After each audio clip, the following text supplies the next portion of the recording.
நேயர்கள் அனைவருக்கும் வணக்கம். நம்ம இன்னைக்கு எதை பத்தி பார்த்துட்டு இருக்கோம் பார்த்தீங்கன்னா, அறுவடைக்கு தயாரான சாமந்தி பூவ தான் பார்த்துட்டு இருக்கோம். இது துலுக்கன் செவந்தி, சாமந்தி பூ, செண்டுமல்லி அப்படின்னு பல பேர்கள்ல சொல்லுவாங்க. இது பாருங்க, வயல் முழுவதும் மஞ்சள் நிறத்துல அழகா பூத்து குலுங்குது. இது அறுவடைக்கு தயாரான சாமந்தி பூ. நீங்க அறுவடை செய்யணும்னு நினைச்சீங்கன்னா, இது எப்பொழுதுமே காலையில 5 மணிலேருந்து 10 மணிக்குள்ள அறுவடை பண்ணிருங்க.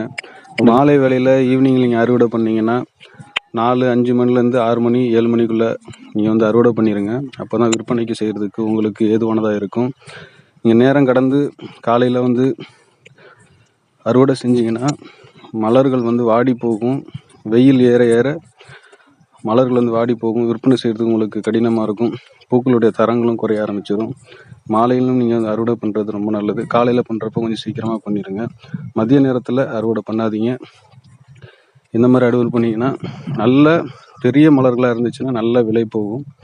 அது மாதிரி தரம் பிரித்து நீங்கள் அறுவடை பண்ணும் பொழுது நல்ல விலைக்கு விற்பனை செய்யலாம். இந்த வீடியோ நிச்சயமாக உங்கள் பயனுள்ளதாக நம்புகிறேன்.